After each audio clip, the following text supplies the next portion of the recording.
Book of Heaven, Volume 4, December 25th, 1900. The Birth of Jesus. As I was in my usual state, I felt I was outside of myself, and after wandering around, I found myself inside a cave, and I saw the Queen Mama in the act of giving birth to little baby Jesus. What a stupendous prodigy! It seemed to me that both mother and son were transmuted into most pure light.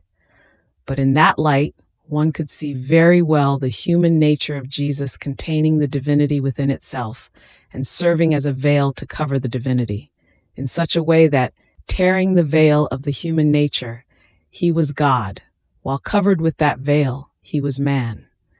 Here is the prodigy of prodigies: God and man and God.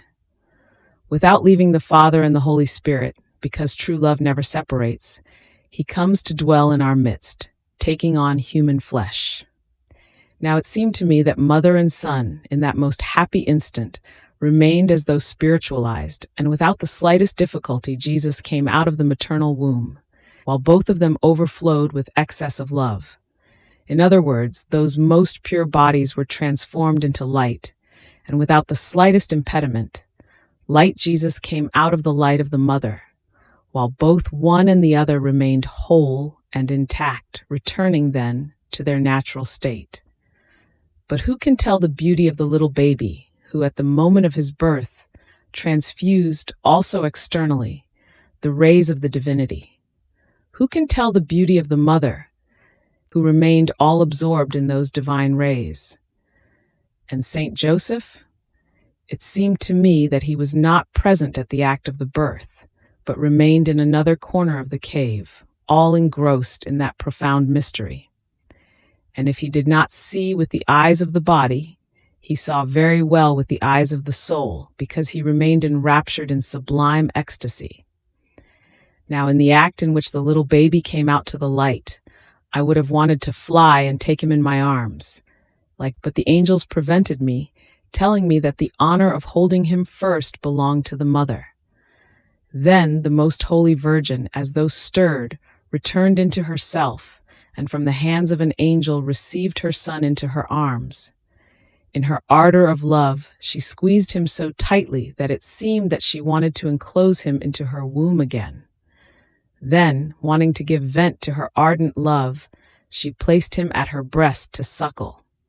In the meantime, I was there completely annihilated, waiting to be called so as not to be scolded again by the angels. Then the queen said to me, "Come and take your beloved, and you too enjoy him. Pour out your love with him." As she was saying this, I drew near Mama, and she gave him to me into my arms. Who can say my contentment? The kisses, the squeezes, the tendernesses? After I poured myself out a little, I said to him, "My beloved, you have suckled the milk of our Mama.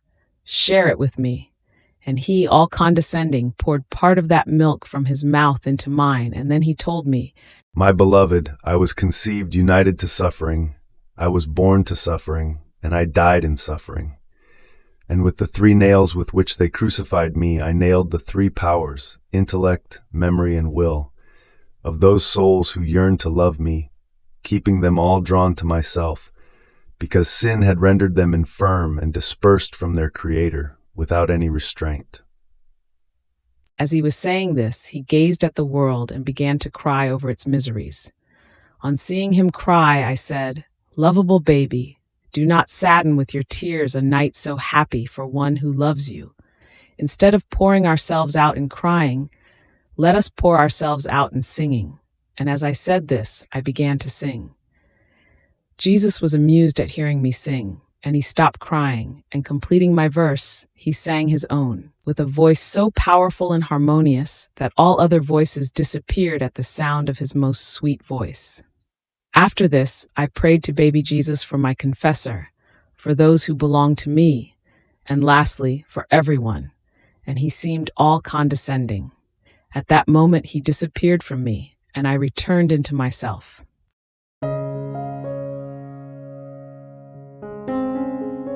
Thank you for being a part of our community here at Divine Will app.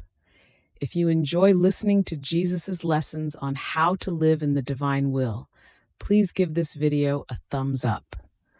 Your likes help us reach more souls yearning to live in the kingdom of the divine will. We'd love to hear your thoughts and reflections, so drop a comment below.